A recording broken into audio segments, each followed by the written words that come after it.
നമസ്കാരം. ഹലോ ഡോക്ടറിലേക്ക് എല്ലാ പ്രേക്ഷകർക്കും സ്വാഗതം.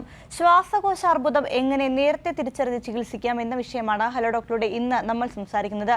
നമുക്കൊപ്പമുള്ളത് കോട്ടയം ഗവൺമെന്റ് മെഡിക്കൽ കോളേജിലെ കൺസൾട്ടന്റ് പൾമണോളജിസ്റ്റ് ഡോക്ടർ രേഖ പി ആണ്. ഡോക്ടർ, ഹലോ ഡോക്ടറിലേക്ക് സ്വാഗതം. ഹലോ, നമസ്കാരം. ഡോക്ടർ, ഈ ലങ് ക്യാൻസർ ഇപ്പോൾ കൂടി വരുന്നൊരു സാഹചര്യമാണല്ലോ നമുക്കുള്ളത്. അപ്പോൾ എന്തുകൊണ്ടാണ് ഇത്തരത്തിൽ ലങ് ക്യാൻസർ കൂടി വരാനുള്ള സാധ്യത ഏറെയുള്ളത്?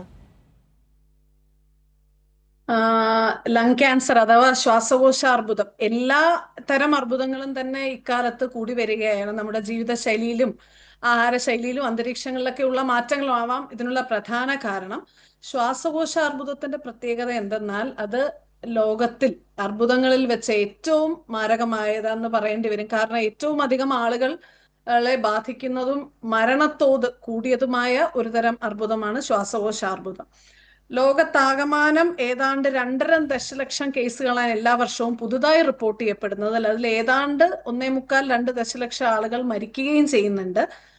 ഇന്ത്യയിലെ കണക്കെടുക്കുകയാണെങ്കിൽ പോലും മൊത്തം അർബുദങ്ങളിൽ ഏതാണ്ട് 5-8% ആൾക്കാർ ശ്വാസകോശ അർബുദമാണ് ബാധിക്കുന്നത്. അതിൽ ഏതാണ്ട് 70,000-80,000 കേസുകളാണ് ഒരു വർഷം റിപ്പോർട്ട് ചെയ്യപ്പെടുന്നത്. അതുകൊണ്ടാണ് നമ്മൾ ഈ ശ്വാസകോശ അർബുദത്തിന്റെ തോത് കൂടി വരുന്നതായി കാണപ്പെടുന്നത്. പലതരം കാരണങ്ങൾ കൊണ്ട് പക്ഷേ മാരകമെന്ന് പറയുന്നത് ഇതിന്റെ ഡെത്ത് റേറ്റ് ആണ്. അതായത് ഇത് മൂലം ഇത് ചികിത്സിക്കാൻ ബുദ്ധിമുട്ടുള്ളതും അതിന് മരണസാധ്യത കൂടുതലുമായിട്ടുള്ള ക്യാൻസറാണ് ശ്വാസകോശ അർബുദം. ഡോക്ടർ, അതുപോലെ ഈ ശ്വാസകോശ അർബുദം വരാനുള്ള കാരണങ്ങൾ എന്ന് പറയുന്നത് എന്തെല്ലാമാണ്? അതിപ്പോൾ പാരമ്പര്യമായി വരാൻ സാധ്യതയേറെയുണ്ടോ? കാരണങ്ങൾ പലതുണ്ട്.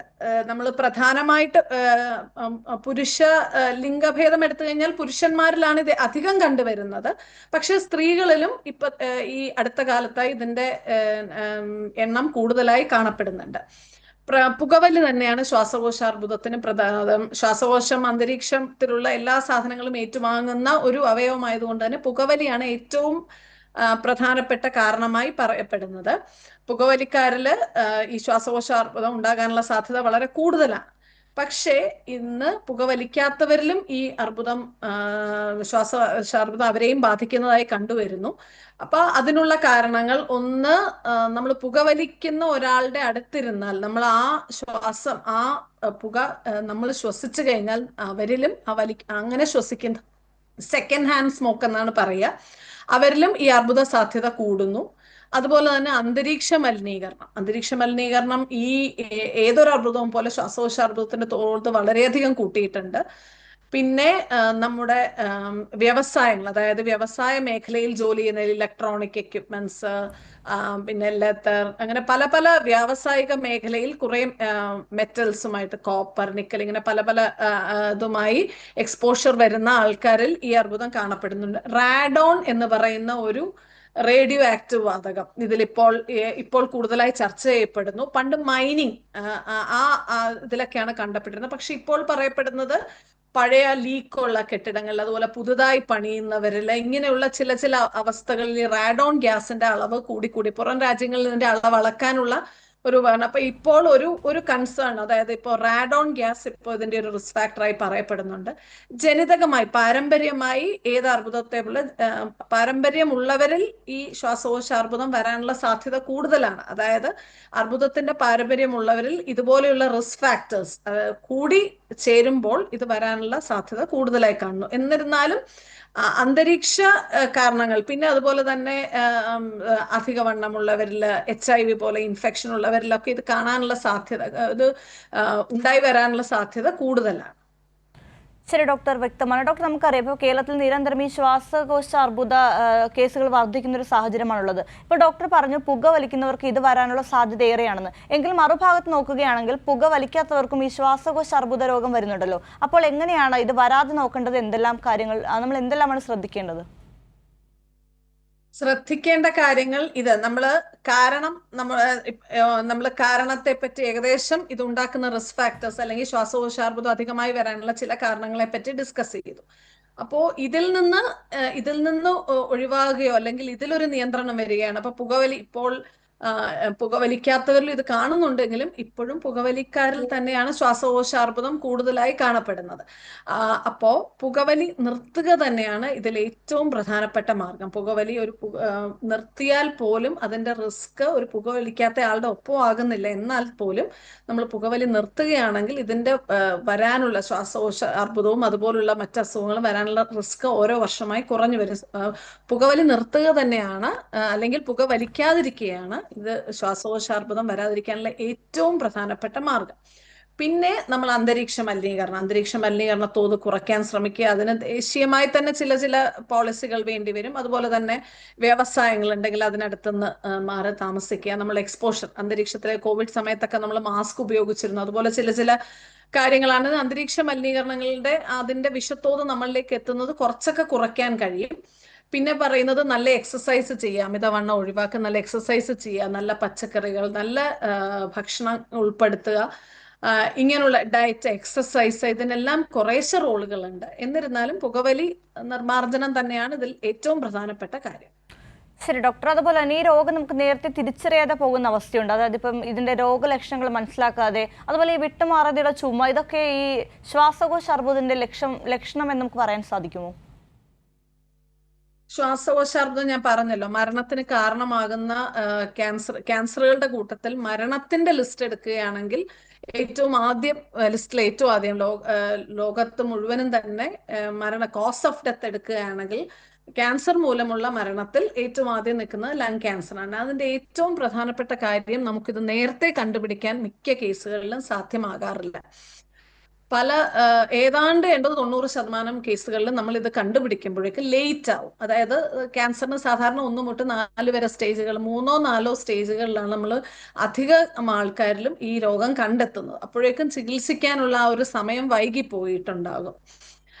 വിട്ടുമാറാത്ത ചുമ, പുകവലിക്കാരിൽ മിക്കവരിലും തന്നെ ഒരു തരം ചുമയുണ്ടാകും. അപ്പോൾ അവർ ചിലപ്പോൾ ആ ചുമയുടെ ക്വാളിറ്റിയിൽ വരുന്ന ചെറിയ വ്യത്യാസം, അതൊക്കെയാണ് നമ്മൾ ശ്രദ്ധിക്കേണ്ടത്. അപ്പൊ ചിലപ്പോൾ അവർ ആ സ്ഥിരമായിട്ടുള്ളതിനാൽ അത് ശ്രദ്ധിക്കാതെ പോകും. വിട്ടുമാറാത്ത ചുമ ക്യാൻസർ രോഗം മാത്രമല്ല ഉണ്ടാക്കുക, പലതരം അസുഖങ്ങൾ ഉണ്ടാവാൻ ലക്ഷണങ്ങളാവാം. പക്ഷെ ഇത് മാറാത്ത ചുമയുണ്ടെങ്കിൽ ഒരു ഡോക്ടറെ കൺസൾട്ട് ചെയ്യുകയും ഒരു എക്സ്റേയോ അതുപോലെ ചെറിയ പരിശോധനകൾ ചെയ്ത് ബുദ്ധിമുട്ടില്ല എന്ന് ഉറപ്പുവരുത്തുകയും ചെയ്യുന്നത് നന്നായിരിക്കും. ശരി ഡോക്ടർ, അതുപോലെ ഒരു പ്രധാനപ്പെട്ട ചോദ്യമാണ്, ഒരുപാട് പേർക്ക് ആ കാര്യത്തിൽ സംശയമുണ്ട്. ഈ വേദന ഒരു സൂചനയാണോ? അതായത് ഇപ്പോൾ ചെസ്റ്റിലെ കഠിനമായ വേദന വന്നാൽ നമുക്കിത് അർബുദമായി സംശയിക്കേണ്ട സാഹചര്യമുണ്ടോ? ചെസ്റ്റിലെ വേദന പല കാരണങ്ങൾ കൊണ്ടുണ്ടാകും. ഇടതുവശത്ത് പെട്ടെന്ന് നടക്കുമ്പോഴൊക്കെ ഉണ്ടാകുന്ന നെഞ്ചുവേദന, ഭാരമേറ്റ പോലെ, ഇതൊക്കെ തോന്നുകയാണ് നമ്മൾ കൂടുതലായിട്ട് ഹാർട്ടിന്റെ അസുഖം സംശയിക്കണം, നമ്മളൊരു കാർഡിയോളജിസ്റ്റിനെ കാണേണ്ടി വരും. പക്ഷേ ചിലതരം നെഞ്ചുവേദനകൾ ക്യാൻസറിന്റെ സൂചനയാവാം. നമുക്ക് അവരോട് സംസാരിക്കുമ്പോൾ ചിലർക്ക് ഒരു പ്രത്യേക തരം വേദന, വല്ലാതെ പുകയുന്ന വേദന, നമുക്ക് രാത്രി ഉറങ്ങാൻ സാധിക്കാത്ത പോലെയുള്ള, അത് നടക്കുമ്പോൾ മാത്രമല്ല റെസ്റ്റ് ചെയ്യുമ്പോഴും നമ്മുടെ റുട്ടീൻ, നമ്മുടെ ജോലികളെയും ബാധിക്കുന്ന മാതിരി നമ്മളെ വിട്ടുമാറാത്ത ഒരു തരം നെഞ്ചുവേദന ആണെങ്കിൽ നമ്മളൊരു എന്തെങ്കിലും ശ്വാസകോശത്തിൽ മുഴുവൻ സംശയിക്കുകയും ഒരു എക്സ്റേ പോലുള്ള പരിശോധന ചെയ്യുന്നത് നന്നായിരിക്കും. ഇപ്പൊ ഒരു വിട്ടുമാറാത്ത നെഞ്ചുവേദന ഒരു ദുസൂചന തന്നെയാണ് എന്ന് പറയേണ്ടി വരും. ശരി ഡോക്ടർ, അതുപോലെ തന്നെ പ്രധാനപ്പെട്ട മറ്റൊരു കാര്യമാണ് ഇതിന്റെ കോംപ്ലിക്കേഷൻസ് എന്ന് പറയുന്നത് എന്തെല്ലാമാണ്? അതായത് എത്രത്തോളം സങ്കീർണമാണ് ഈ രോഗം എന്ന് പറയുന്നത്? ശ്വാസകോശാർബുദം ഞാൻ പറഞ്ഞല്ലോ, ഒരു മരണ ലിസ്റ്റിൽ പ്രധാനമായി നിൽക്കുന്ന ഒരു അസുഖമാണ്. അതുപോലെ തന്നെ നമുക്ക് ചികിത്സിച്ച് മാറ്റുക എന്നുള്ള ഒരു ഓപ്ഷൻ കുറവുള്ള ഒരു അസുഖമാണ് ശ്വാസകോശാർബുദം. ഈ കാരണങ്ങൾ കൊണ്ട് ഈ അസുഖം കുറച്ച് സങ്കീർണമാണെന്ന് തന്നെ പറയേണ്ടി വരും. ഒന്ന്, നമ്മൾ കണ്ടുപിടിക്കുന്നത് വളരെ ലേറ്റ് സ്റ്റേജിലാവാം. അപ്പോൾ തന്നെ നമ്മുടെ ചികിത്സകളോട് പ്രതികരിക്കാത്ത ഒരവസ്ഥയിലായിരിക്കാം രോഗി. കൂടുതൽ പ്രായമായവരിലാണ് ഇത് കണ്ടുവരിക. അപ്പോൾ അവർക്ക് മറ്റ് അസുഖങ്ങൾ ഉണ്ടാവും. അപ്പോൾ നമ്മൾ ചികിത്സിക്കാൻ തന്നെ ബുദ്ധിമുട്ടുകൾ, അതായത് അവർക്ക് കീമോ, റേഡിയേഷൻ പോലുള്ള ചികിത്സകൾ താങ്ങാനുള്ള ബുദ്ധിമുട്ടുണ്ടാകും. ഇങ്ങനെ പല കാരണങ്ങൾ കൊണ്ട് ആ രോഗം കണ്ടുപിടിക്കുന്ന സ്റ്റേജിൽ തന്നെ സങ്കീർണമാണ്. അതുപോലെ തന്നെയാണ് അതിന്റെ കോംപ്ലിക്കേഷൻസ്. ഈ രോഗം കൊണ്ട് കോംപ്ലിക്കേഷൻസ്, ഒന്ന്, ഈ രോഗം കൊണ്ടുണ്ടാകുന്ന ബുദ്ധിമുട്ടുകൾ, അതായത് ഇത് പലതരത്തിൽ നമ്മുടെ ശ്വാസകോശത്തിൽ കാണാൻ സാധിക്കും. ഒരു മുഴയായിട്ട് വരാം, ചിലപ്പോൾ വെള്ളക്കെട്ടായിട്ട് വരാം.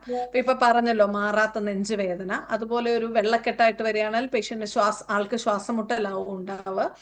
അതുപോലെ തന്നെ ചുമച്ച് രക്തം തുപ്പുന്ന അവസ്ഥയുണ്ടാവാം, വിട്ടുമാറാത്ത ന്യൂമോണിയ, ഇങ്ങനെയുള്ള സങ്കീർണതകളാണ് ഒരു ശ്വാസകോശ അർബുദം ഉള്ള രോഗിയിൽ വരാവുന്നത്. അതുപോലെ തന്നെ രോഗം മൂലമുള്ള സങ്കീർണതകൾ, അതായത് ഇത് മറ്റ് അവയവങ്ങളിലേക്ക് സ്പ്രെഡ് ചെയ്യുമ്പോൾ, അതായത് തലച്ചോറിലേക്കോ മറ്റേത് എല്ലിലേക്കോ ഒക്കെ തലച്ചോറിൽ സ്പ്രെഡ് ആയി കഴിയുമ്പോൾ ചിലപ്പോൾ ഫിറ്റ്സ് ആയിട്ടായിരിക്കും ആ രോഗി വരുന്നത്.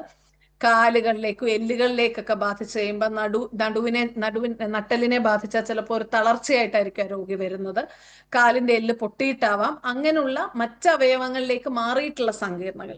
പിന്നെ ഇത് ശരീരത്തിൽ വ്യതിയാനങ്ങൾ, ഹോർമോണൽ വ്യതിയാനങ്ങൾ ഉണ്ടാക്കാം. അതുപോലെ തന്നെ കാൽസ്യത്തിന്റെ അളവ് കൂടുക, അങ്ങനെയുള്ള ഹോർമോണൽ വ്യതിയാനങ്ങൾ ഉണ്ടാകുന്നത് മൂലവും രോഗിക്ക് സങ്കീർണതകളും, അങ്ങനെ പലതരത്തിലുള്ള സങ്കീർണതകളാണ് ഈ ശ്വാസകോശ അർബുദം കൊണ്ട് ഉണ്ടാകുന്നത്. ഡോക്ടർ, അതുപോലെ തന്നെ ഈ ശ്വാസകോശ അർബുദത്തിന്റെ ആദ്യഘട്ട ലക്ഷണമായിട്ട് നമുക്ക് പ്രധാനമായിട്ടും പറയാൻ പറ്റുന്നത് എന്തെല്ലാമാണ്? പ്രധാനപ്പെട്ട ഇതിനെ പറ്റിയുള്ള പ്രശ്നം എന്ന് വെച്ചാൽ ആദ്യ സ്റ്റേജുകളിൽ ലക്ഷണങ്ങളൊന്നും ഉണ്ടാവില്ല എന്നുള്ളതാണ് ഇതിന്റെ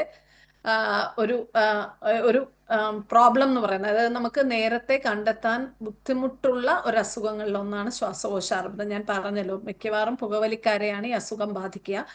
അങ്ങനെയുള്ളവരിൽ അവർക്ക് ചിലപ്പോൾ ഈ പുകവലി കൊണ്ട് തന്നെ ദിവസവും ചുമയുണ്ടാവാം. അപ്പൊ ചെറിയ പാറ്റേൺ ഓഫ് ചേഞ്ച് എന്ന് പറയും, അതായത് ആ ചുമയിൽ ഉണ്ടാകുന്ന ചെറിയ മാറ്റങ്ങൾ അവർ ശ്രദ്ധിക്കണമെന്നില്ല. പക്ഷേ അത് ചുമയിൽ ഉണ്ടാവുന്ന സ്ഥിരമായ ചുമയുള്ളവർ അവരുണ്ടാവുന്ന ചെറിയ വ്യത്യാസങ്ങൾ കണക്കിലെടുക്കുകയും തുടർ പരിശോധനകൾക്ക് വിധേയമാകേണ്ടതാണ്. അതുപോലെ തന്നെ ചുമച്ച് രക്തം വരിക, ഇതുപോലുള്ള അലാമിംഗ് സിംറ്റംസ് ഉണ്ടെങ്കിൽ നമ്മൾ കൂടുതലായിട്ട് പരിശോധനകൾ ചെയ്യേണ്ടതാണ്. കണ്ടുപിടിക്കാൻ ബുദ്ധിമുട്ടുള്ള, അതായത് വളരെ ലേറ്റ് സ്റ്റേജിൽ കണ്ടുപിടിക്കുന്ന ഒരു അസുഖമായതുകൊണ്ട് തന്നെ അതിൻ്റെതായ ബുദ്ധിമുട്ടുകൾ നമ്മൾ ഫേസ് ചെയ്യേണ്ടി വരും. ശരി ഡോക്ടർ, ഇപ്പോൾ ഡോക്ടർ പറഞ്ഞല്ലോ, ആദ്യ ലക്ഷണങ്ങളിൽ പറഞ്ഞപ്പോൾ ചുമയെക്കുറിച്ച് പറഞ്ഞു. അപ്പോൾ അതുപോലെ തന്നെ നമ്മൾ പ്രധാനമായിട്ടും അവഗണിക്കുന്ന കുറച്ച് ലക്ഷണങ്ങളൊക്കെ ഉണ്ടല്ലോ. അതായത് ഇപ്പോൾ ചെറിയ ചെറിയ വേദനകൾ തുടങ്ങി, ചെറിയ ചുമയിൽ നിന്ന് തുടങ്ങി, അങ്ങനെ ഒരുപാട് രോഗങ്ങളിൽ നമ്മൾ അവഗണിക്കുന്ന കുറേ ലക്ഷണങ്ങളുണ്ട്. അങ്ങനെയാണെങ്കിൽ അത് ഏതൊക്കെയാണ്? ഇത് ഈ പറഞ്ഞ പോലെ തന്നെയാണ്. നമ്മൾ അവഗണിക്കുന്ന ലക്ഷണങ്ങൾ ഒന്ന് വിട്ടുമാറാത്ത ചുമ തന്നെയാണ്. കാരണം ഈ അവഗണിക്കുന്ന ലക്ഷണങ്ങളും ഏതാണ്ട് ആദ്യ ലക്ഷണങ്ങൾ തന്നെ ആവുമല്ലോ. അത് അവഗണിക്കുന്നതുകൊണ്ടാണ് കൂടുതൽ സങ്കീർണതകളിലേക്ക് എത്തുന്നത്. മിക്കവരിലും പ്രത്യേകിച്ച് ലക്ഷണങ്ങൾ ഉണ്ടാവില്ല. അപ്പൊ അതുപോലെ വിട്ടുമാറാത്ത ചുമ അതൊരു അവഗണിക്കപ്പെടുന്ന ലക്ഷണം തന്നെയാണ്. ചിലരില് അമിതമായ ക്ഷീണം, വെയിറ്റ് കുറയുക, വിശപ്പില്ലായ്മ, ഇതൊക്കെ ചിലർ ശ്രദ്ധിച്ചു എന്ന് വരാം. ചിലർ ഇത് ചിലപ്പോൾ അത്ര കണക്കാക്കാതെ, ചിലപ്പോൾ പ്രത്യേകിച്ച് ശ്വാസകോശത്തിന്റെ ലക്ഷണങ്ങളൊന്നും ഉണ്ടാവില്ല, ചിലപ്പോൾ ഇങ്ങനെയായിരിക്കും അതിന്റെ ലക്ഷണം വരിക. അപ്പൊ ബാക്കിയുള്ള കാര്യങ്ങൾ കൂട്ടി പിന്നെ ചുമച്ച് രക്തം വരിക, അതുപോലുള്ള സിംറ്റംസ് ഉള്ള ആൾക്കാർ കുറച്ചുകൂടെ ശ്രദ്ധാലുവായിരിക്കും. അപ്പൊ ഏർലി സിംറ്റംസ് എന്ന് പറയുന്നത് മെയിൻലി പ്രധാനമായും വിട്ടുമാറാത്ത ചുമ, അതുപോലെ ചെറിയ നെഞ്ചുവേദനകൾ. ചിലപ്പോൾ അത് നമുക്ക് ബുദ്ധിമുട്ടിക്കുന്ന ഒരു തരത്തിലുള്ള നെഞ്ചുവേദന ആവുമ്പോഴായിരിക്കും നമ്മൾ ശ്രദ്ധിക്കുക. അപ്പൊ ലക്ഷണങ്ങൾ കുറവാണ് എന്നുള്ളതാണ് ഈ ശ്വാസകോശാർബുദത്തിന്റെ ഒരു പ്രത്യേകതയും ബുദ്ധിമുട്ട്. ഓക്കെ ഡോക്ടർ, അതുപോലെ തന്നെ ഈ സെക്കൻഡ് ഹാൻഡ് സ്മോക്കിംഗ് എത്രത്തോളം അപകടകരമാണ്? പുകവലി, നേരിട്ടുള്ള പുകവലി പോലെ തന്നെ അപകടകരമാണ് second hand smoking. Second hand smoking എന്ന് നമ്മൾ പറയുന്നത് ജോലി സ്ഥലത്തോ വീട്ടിലോ ഇരുന്ന് പുകവലിക്കുന്നവർ അവർ പുറത്തേക്ക് വിടുന്ന ആ പുക കൂടെ ഇരിക്കുന്ന ഒരാൾ, കൂടെ ജീവിക്കുന്ന ഒരാൾ ശ്വസിച്ച് ശ്വസിച്ചിട്ട് അവർക്ക് ബുദ്ധിമുട്ടുകൾ വരുന്നു. അതിനെയാണ് എൻവയോൺമെന്റൽ ടൊബാക്കോ സ്മോക്കിംഗ്, അതാ സെക്കൻഡ് ഹാൻഡ് സ്മോക്കിംഗ്. നേരിട്ട് പുകവലിക്കാവുന്ന ഒരാൾക്കുണ്ടാകുന്ന പ്രശ്നങ്ങളുടെ അതേ റിസ്ക് തന്നെയാണ് സെക്കൻഡ് ഹാൻഡ് സ്മോക്കിംഗ് എന്നുകൊണ്ട് വരുന്നത്. അതാണ് നമ്മൾ പുകവലിക്ക് നിർത്തുന്നത് കൊണ്ട് ബാക്കിയുള്ളവർക്കും ഗുണമുണ്ടാകും. അതുകൊണ്ട് പുകവലി നിർമ്മാർജ്ജനം നമ്മൾ കൂടുതലായി പ്രൊമോട്ട് ചെയ്യണം എന്ന് പറയുന്നത് ഇക്കാരണം കൊണ്ട് തന്നെയാണ്. പിന്നെ ഒന്ന്, പുകവലിക്കാത്തവരിൽ എല്ലാവരും ഇപ്പൊ ചിലപ്പോൾ പറയും, ഞാൻ പുകവലിച്ചിട്ടില്ലല്ലോ, എനിക്ക് എന്തുകൊണ്ട് ക്യാൻസർ വന്നു. അപ്പൊ ഇതുപോലുള്ള ചില റിസ്ക് ഫാക്ടേഴ്സ്, അതായത് സെക്കൻഡ് ഹാൻഡ് സ്മോക്കിംഗ് അവരിൽ ചിലപ്പോൾ ഒരു റിസ്ക് ഫാക്ടർ ആയിട്ട് വരാം. ഡോക്ടർ, അതുപോലെ തന്നെ ഇപ്പൊ പുകവലിക്കുന്നവർക്ക് ശ്വാസകോശ അർബുദ രോഗം വരാൻ സാധ്യതയേറെ ഉണ്ടല്ലോ. അങ്ങനെയാണെങ്കിൽ, അങ്ങനെ പുകവലിയിലൂടെ വന്നൊരു ശ്വാസകോശ അർബുദമാണെങ്കിൽ അതിനുശേഷം, അതായത് പുകവലി നിർത്തിയതിനു ശേഷം ഈ രോഗത്തിന് എത്രത്തോളം നിലനിൽക്കാൻ സാധ്യതയുണ്ട്? പുകവലി നിർത്തുകയാണെങ്കിൽ ഇത് അസുഖം വരുന്നതിന് മുമ്പാണെങ്കിൽ പുകവലി നിർത്തുകയാണെങ്കിൽ നമുക്കത് വരാനുള്ള സാധ്യത കുറയ്ക്കാൻ പറ്റും. ഒരു വലിക്കാത്ത ഒരാളിന് ഒരുപോലെ ആവില്ല, പക്ഷെ റിസ്ക് കുറയ്ക്കാൻ പറ്റും. പക്ഷേ പുകവലിച്ചുകൊണ്ടിരിക്കുന്ന ഒരാളിൽ ശ്വാസകോശാർബുദം കണ്ടുപിടിക്കുകയാണെങ്കിൽ അവർ പുകവലി നിർത്തിയാൽ മാത്രമേ അതിന്റെ സങ്കീർണതകൾ കുറച്ച് കുറയ്ക്കാൻ പറ്റും. വീണ്ടും പുകവലി തുടർന്നുകൊണ്ടിരിക്കുകയാണെങ്കിൽ അസുഖം വ്യാപിക്കാനും അതുപോലെ തന്നെ അസുഖത്തിനുമുള്ള ചുമച്ച രക്തം തുപ്പാനും വെള്ളക്കെട്ടുണ്ടാകും, അതുപോലെ രോഗസങ്കീർണതകൾ വർദ്ധിക്കാൻ അത് ഇടയാക്കും. അത് ചിലർ പറയില്ല ഏതായാലും അസുഖം കണ്ടുപിടിച്ചു ഇനിയിപ്പോ വലിച്ചാൽ എന്താ, അങ്ങനെയല്ല. അത് പുകവലി നിർത്തുക തന്നെയാണ് വേണ്ടത്. അത് രോഗസങ്കീർണതകൾ ഈവൻ കണ്ടുപിടിച്ചിട്ടാണെങ്കിൽ പോലും രോഗസങ്കീർണതകൾ ഒരളവ് വരെ കുറയ്ക്കാൻ സാധിക്കും. ഡോക്ടർ, അതുപോലെ തന്നെ ഈ പ്രായഭേദം തന്നെയാണല്ലോ ഈ ക്യാൻസർ വരുന്നത്. അതിലെ പ്രധാനപ്പെട്ട ഒരു ക്യാൻസറാണ് ഇപ്പോൾ പറഞ്ഞ ശ്വാസകോശ അർബുദ രോഗം എന്ന് പറയുന്നത്. അങ്ങനെയാണെങ്കിൽ ഇത് എടുത്തു നോക്കുകയാണെങ്കിൽ യുവാക്കളിലാണോ ഏറ്റവും കൂടുതൽ ശ്വാസകോശ അർബുദ രോഗം നിലനിൽക്കുന്നത്? മൊത്തത്തിലുള്ള കണക്ക് എടുക്കുകയാണെങ്കിൽ ശ്വാസകോശാർബുദം പ്രായമായവരെ ബാധിക്കുന്ന ഒരു അസുഖമാണ്. 50 അല്ലെങ്കിൽ 60 വയസ്സിന് മുകളിലുള്ളവരെ ബാധിക്കുന്ന ഒരു അസുഖമാണ്. കാരണം പുകവലിക്കുന്ന, പ്രത്യേകിച്ച് ഇത് മെയിൽസിലാണ്, ആണുങ്ങളിലാണ് കൂടുതൽ. അതുപോലെ തന്നെ കുറച്ച് പുകവലിച്ച് അതിന്റെ ഡാമേജ് വന്നതിന് ശേഷമാണ്. അതുകൊണ്ട് പ്രായമായവരിൽ കൂടുതലായ ഒരു ക്യാൻസർ ആയിട്ടാണ് ശ്വാസകോശാർബുദം അറിയപ്പെടുന്നത്. എന്നിരുന്നാലും ഇപ്പോൾ അതിന് വ്യത്യാസങ്ങൾ വന്നു തുടങ്ങിയിട്ടുണ്ട്. മറ്റുള്ള കാരണങ്ങൾ, അന്തരീക്ഷ മലിനീകരണം പോലുള്ള മറ്റുള്ള കാരണങ്ങൾ വന്നുകൊണ്ട് ഇത് പ്രായം കുറഞ്ഞവരിലേക്കും ശ്വാസകോശാർബുദം ധാരാളമായി കണ്ടുപിടിക്കാൻ തുടങ്ങിയിട്ടുണ്ട്. പ്രത്യേകിച്ച് സ്ത്രീകളിൽ ഇന്ത്യ പോലുള്ള രാജ്യങ്ങളിൽ പുകവലിയുടെ സാധ്യത കുറവാണ്. അവർക്ക് മറ്റ് റിസ്ക് ഫാക്ടറാണ് നമ്മളിപ്പോൾ സംസാരിച്ച സെക്കൻഡ് ഹാൻഡ് സ്മോക്കിംഗ്, ജോലി സ്ഥലത്തെ ഉണ്ടാവുന്ന പ്രശ്നങ്ങൾ, അന്തരീക്ഷ മലിനീകരണം, ഇതുപോലെയുള്ളവയാണ് സ്ത്രീകളിൽ ഇത് സ്ത്രീകളിലും പ്രത്യേകിച്ച് കണ്ടുവരുന്നത്. അതായത് ഇന്ത്യയിലുള്ള പഠനങ്ങളും തെളിയിക്കുന്നത് സ്ത്രീകളിൽ കുറച്ചുകൂടി പ്രായം കുറഞ്ഞവരിലാണ് ശ്വാസകോശാർബുദം കണ്ടുവരുന്നത് എന്നുള്ളതാണ്. ഇപ്പോൾ അതായത് പ്രായമുള്ളവരുടെ ഒരു അസുഖമാണെങ്കിലും ഇപ്പോഴത്തെ കാലത്ത് പ്രായം കുറഞ്ഞവരിലും ഈ അസുഖം കണ്ടുവരുന്ന തുടങ്ങിയിട്ടുണ്ട്. ശരി ഡോക്ടർ, അതുപോലെ ഇനി നമുക്ക് പരിശോധന, അതായത് ഇതിൽ എന്തെല്ലാം ഈ രോഗം സ്ഥിരീകരിച്ചു കഴിഞ്ഞാൽ ഏതൊക്കെ രീതിയിലാണ് നമ്മൾ പരിശോധന നടത്തേണ്ടതായിട്ടുള്ളത്? സ്ഥിരീകരിക്കാനുള്ള പരിശോധനകളാണ് നമുക്ക് ആദ്യം വേണ്ടത്. നമ്മൾ ചില ലക്ഷണങ്ങൾ വിട്ടുമാറാത്ത ചുമച്ച് രക്തം വരിക, നെഞ്ചുവേദന, മാറാത്ത നെഞ്ചുവേദന, ഇങ്ങനെയുള്ളവരെ നമ്മൾ ശ്വാസകോശാർബുദത്തിനുള്ള സാധ്യതയുണ്ടോ എന്ന് പരിശോധിക്കുന്നു.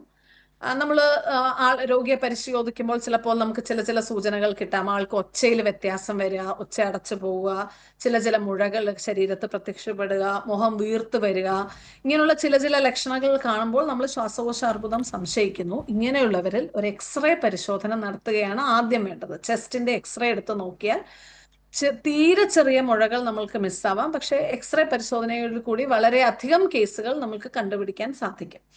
കാരണം ഞാൻ പറഞ്ഞല്ലോ, മിക്ക കേസുകളിലും ഇത് കുറച്ചുകൂടി അന്തിമഘട്ടത്തിലാണ് ഇത് പുറത്തേക്ക് വരിക. അതുകൊണ്ട് ചെസ്റ്റ് എക്സ്റേ പരിശോധനയാണ് മുഖ്യമായിട്ട് വേണ്ടത്.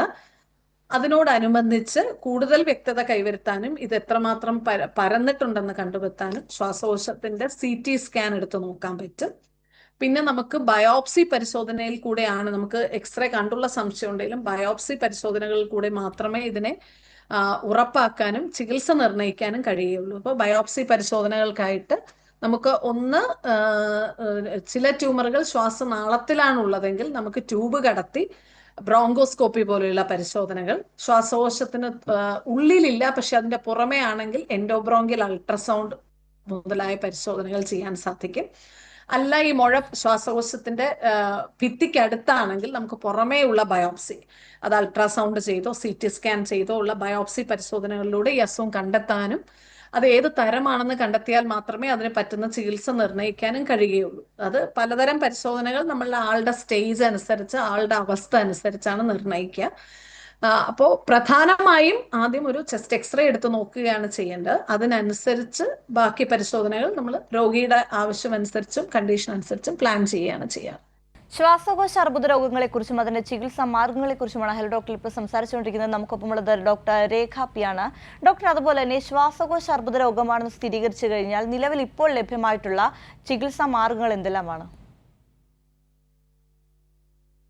ഞാൻ പറഞ്ഞല്ലോ, മിക്കവാറും കേസുകളിൽ നമ്മൾ കൂടിയ സ്റ്റേജുകളിലാണ് കണ്ടുപിടിക്കുന്നത്. ശ്വാസകോശ അർബുദത്തിന് അവൈലബിൾ ആയിട്ടുള്ള ചികിത്സാ രീതികൾ, ഒന്ന് ഓപ്പറേഷൻ, അതായത് നമ്മളൊരു നേരത്തെയുള്ള സ്റ്റേജ് 3ക്ക് മുമ്പ് കണ്ടുപിടിക്കുകയാണെങ്കിൽ ആ ശ്വാസകോശത്തിന്റെ ആ ഭാഗം, ആ മുഴ തന്നെയോ അതോ ആ മുഴ ബാധിച്ചിരിക്കുന്ന ഭാഗം, വലത് സൈഡോ അല്ലെങ്കിൽ ഇടത് സൈഡോ, ആ ഭാഗം ഓപ്പറേഷൻ വഴി എടുത്തു മാറ്റുകയാണ്. വളരെ സങ്കീർണമായ ഓപ്പറേഷനാണ്, എന്നാലും അങ്ങനെ എടുത്തു മാറ്റുകയാണ് ഇതിന് ഏക ചികിത്സാ പോംവഴി. പ്രധാനമായിട്ടും, അതായത് ചികിത്സിച്ച് നമുക്ക് മാറ്റാൻ സാധിക്കും എന്ന് പറയുന്ന പോംവഴി ശസ്ത്രക്രിയയിലൂടെ ആ മുഴ എടുത്തു മാറ്റുക എന്നുള്ളതാണ്. പക്ഷേ ഒരു സ്റ്റേജ് കടന്നു കഴിഞ്ഞാൽ ഇത് സാധ്യമാകുകയില്ല. ഇത് മറ്റ് അവയവങ്ങളിലേക്ക് സ്പ്രെഡ് ചെയ്യുകയോ ശ്വാസകോശത്തിന്റെ തന്നെ മറ്റു ഭാഗങ്ങളിലെയോ സ്പ്രെഡ് ചെയ്ത് കഴിഞ്ഞാൽ നമുക്ക് ഓപ്പറേഷൻ സാധ്യമാവുകയില്ല. ആ അവസരങ്ങളിൽ നമുക്ക് പറ്റുന്നത് ഒന്ന് റേഡിയേഷൻ ചികിത്സ. അതിന്റെ റേഡിയേഷൻ വഴി ശ്വാസകോശ മുഴയുടെ സൈസ് കുറച്ച് ബുദ്ധിമുട്ടുകൾ കുറയ്ക്കാനുള്ള റേഡിയേഷൻ ചികിത്സയും, അതുപോലെ തന്നെ കീമോതെറാപ്പി. കീമോതെറാപ്പി നിങ്ങൾക്കെല്ലാം അറിയാം. ചില കീമോതെറാപ്പി മരുന്നുകൾ കൊണ്ട് ശ്വാസകോശ അർബുദം നമുക്ക് ഇതൊന്നും ചികിത്സിച്ച് ഭേദമാക്കാനല്ല, ആളുടെ ബുദ്ധിമുട്ട് കുറയ്ക്കാനും മുഴയുടെ വലിപ്പം കുറയ്ക്കാനും സഹായിക്കുന്നവ. അത് സ്റ്റേജ് അനുസരിച്ചും ഈ ബയോപ്സി റിസൾട്ടിൽ വരുന്ന ഏത് അർബുദമാണ്, ശ്വാസകോശ അർബുദം ഏത് തരത്തിലുള്ളതാണെന്നനുസരിച്ചുമാണ് അതിന്റെ ചികിത്സകൾ ക്രമീകരിക്കുന്നത്. പിന്നെ പറയാനുള്ളത്, ഇപ്പോൾ ശ്വാസകോശ അർബുദം എന്തുകൊണ്ടുണ്ട്, അതായത് മോളിക്കുലാർ സ്റ്റഡീസ്, ഇതിന്റെ ജനിതകമായ കാര്യങ്ങൾ, ഇതുണ്ടാവുന്ന മോളിക്കുലാർ ലെവലിൽ ഉള്ള പഠനങ്ങൾ നടന്നു വരികയാണ്. അതുകൊണ്ട് ടാർഗറ്റഡ് തെറാപ്പി എന്ന് പറയും. ചിലതരം മോളിക്യൂളുകൾ അല്ലെ ചിലതരം കാര്യങ്ങൾ ചിലരിൽ, ചില ശ്വാസകോശാർബുദം ഉണ്ടാകുന്ന ചിലരിൽ അതിനുള്ള, അതായത് EGFR, അങ്ങനെ ചില കാര്യങ്ങൾ ചില രോഗികളിൽ കണ്ടുവരുന്നുണ്ട്. അപ്പോൾ ബയോപ്സി പരിശോധന ചെയ്യുമ്പോൾ ഇതിനുള്ളത് കുറച്ച് സാമ്പത്തിക ബാധ്യത, അതായത് ചിലവേറിയ ടെസ്റ്റുകളാണ്. പക്ഷെ അങ്ങനെയുള്ള ടെസ്റ്റുകൾ ചെയ്യുന്നത് വഴി ഈ ടാർഗറ്റഡ് തെറാപ്പി, അതായത് ഏത് മോളിക്യുലാർ ഡിഫക്റ്റ് ആണോ ഈ അർബുദം ഉണ്ടാക്കുന്നത് അതിനെ ഇല്ലാതാക്കുന്ന ചില മരുന്നുകൾ വഴി കുറച്ചൊക്കെ കൺട്രോൾ വരുത്താൻ സാധിക്കും. ഇതൊന്നും സർജറിക്ക് ഒന്നും പകരമാണെന്നല്ല പറഞ്ഞത്, പക്ഷെ കീമോതെറാപ്പി അപേക്ഷിച്ച് കുറച്ച് സൈഡ് ഇഫക്റ്റുകൾ കുറഞ്ഞ, ചിലവേറിയതാണെങ്കിലും കുറച്ച് സൈഡ് ഇഫക്റ്റുകൾ കുറഞ്ഞതും കുറെയെങ്കിലും ആളുകളിൽ കുറച്ചൊക്കെ പ്രയോജനപ്രദമായ ചികിത്സകളാണ്. ഒന്ന് ടാർഗറ്റഡ് തെറാപ്പി, രണ്ട് ഇമ്മ്യൂണോ തെറാപ്പി. അതായത് ശരീരത്തിന്റെ ഇമ്മ്യൂണിറ്റി യും ക്യാൻസറും തമ്മിൽ ചില ബന്ധങ്ങളുണ്ട്. അതിനു ആസ്പദമായ ചില ടെസ്റ്റുകൾ വരുത്തി, PD-L1 അങ്ങനെ ചില ടെസ്റ്റുകളൊക്കെ നടത്തി അതിന് ആസ്പദമായ ചികിത്സ, അതായത് ടാർഗറ്റഡ് തെറാപ്പി, ഇമ്മ്യൂണോ തെറാപ്പി എന്നീ രണ്ട് ചികിത്സാ വിധികളും ഇപ്പോൾ ലഭ്യമായിട്ടുണ്ട്. ചില ആൾക്കാരിൽ അത് പ്രയോജനപ്രദമായി കണ്ടുവരുന്നുണ്ട്. ശരി ഡോക്ടർ, ഇപ്പോൾ ഡോക്ടർ പറഞ്ഞല്ലോ കീമോതെറാപ്പി, അതുപോലെ നമ്മൾ റേഡിയേഷനും ഇമ്മ്യൂണോതെറാപ്പിയും, ഈ മൂന്ന് കാര്യങ്ങൾ, അതായത് സർജറിക്ക് മുമ്പ് ഈ മൂന്ന് കാര്യങ്ങൾ ചെയ്യുകയാണോ? അതായത് ഓരോ സ്റ്റേജും, അതായത് ക്യാൻസർ ആയിട്ടുള്ള ഒരാൾക്ക്, ക്യാൻസർ രോഗബാധിതയുള്ള ഒരാൾക്ക് ഓരോ സ്റ്റേജ് അനുസരിച്ചിട്ടാണോ ഈ മൂന്ന് കാര്യങ്ങളും ചെയ്യുന്നത്? ഇപ്പം സർജറിക്ക് മുൻപ് നമ്മൾ ചെയ്യുന്ന ഈ റേഡിയോ തെറാപ്പി അതുപോലെ തന്നെ കീമോതെറാപ്പി ചെയ്യുകയാണെങ്കിൽ സർജറി ചെയ്യേണ്ട ആവശ്യമുണ്ടോ? അതും സ്റ്റേജ് മുഖേനയാണ് കണ്ടുപിടിക്കുന്നത്. സർജറി ആണ് ഏറ്റവും ഇതിനകത്ത് നമുക്ക് രോഗം ഭേദമാക്കാൻ കഴിയുന്ന ചികിത്സ. പക്ഷെ ഒന്നാമത്തെ സ്റ്റേജിലോ രണ്ടാമത്തെ സ്റ്റേജിലോ കണ്ടുപിടിച്ചാൽ മാത്രമേ സർജറി കൊണ്ട് നമുക്ക് ഭേദമാക്കാൻ, അവിടെ നമുക്ക് കീമോതെറാപ്പിയോ റേഡിയോതെറാപ്പിയോ ആവശ്യമുണ്ടെങ്കിൽ മാത്രം ചെയ്താൽ മതി. നേരെ ഓപ്പറേറ്റ് ചെയ്ത് ആ ഭാഗമോ ആ മുഴയോ എടുത്ത് കളയുകയാണ് ചെയ്യുന്നത്.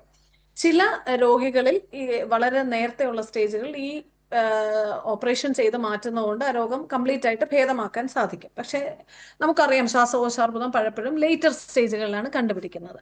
അപ്പോൾ ചിലരിൽ, അതായത് ഓപ്പറേഷൻ ചെയ്ത് മാറ്റാനുള്ള സ്റ്റേജ് അല്ല, പക്ഷെ കുറച്ച് കടന്നിട്ടുള്ള ചിലർക്ക് ലങ്സിന്റെ മുകൾ ഭാഗത്ത് ഒരു ട്യൂമർ വരുമ്പോൾ ചിലപ്പോൾ എല്ലുകളെയൊക്കെ ബാധിച്ചിട്ടുണ്ട്. അപ്പൊ അവിടെ കുറച്ച് റേഡിയേഷൻ ചെയ്ത് ആ ട്യൂമറിന് കുറച്ച് വലിപ്പം കുറച്ച്, അതിന്റെ ഭീകരത കുറച്ച് ശേഷം ചിലപ്പോൾ സർജറി ചെയ്യാൻ സാധിക്കും. അതുപോലെ തന്നെ ചില കേസുകളിൽ കീമോതെറാപ്പി കൊടുത്ത്, അതായത് ആ രോഗത്തിന്റെ തീവ്രത കുറയ്ക്കാനായി കുറച്ച് കീമോതെറാപ്പിക്ക് ശേഷം സർജറിയിലേക്ക് മാറാം. പക്ഷെ അധികം കേസുകളിലും സർജറി പറ്റാത്ത അവസ്ഥകളിലാണ് നമുക്ക് കീമോതെറാപ്പിയും റേഡിയോ തെറാപ്പിയും കൊണ്ട് ആൾക്ക് രോഗശമനം ഉണ്ടാക്കേണ്ടതായിട്ട് വരും. ശ്വാസകോശ അർബുദ രോഗങ്ങളെക്കുറിച്ചും അതിന്റെ ചികിത്സാ മാർഗങ്ങളെക്കുറിച്ചുമാണ് ഹലോ ഡോക്ടറുടെ ഇന്ന് നമ്മൾ സംസാരിച്ചത്. നമുക്കൊപ്പം ഉണ്ടായിരുന്നത് കോട്ടയം ഗവൺമെന്റ് മെഡിക്കൽ കോളേജിലെ കൺസൾട്ടന്റ് ആയിട്ടുള്ള പൾമണോളജിസ്റ്റ് ഡോക്ടർ രേഖയാണ്. ഡോക്ടർ, നന്ദി. Thank you. ഹലോ ഡോക്ടറിന്റെ ഇന്നത്തെ സമയം ഇവിടെ അവസാനിക്കുന്നു.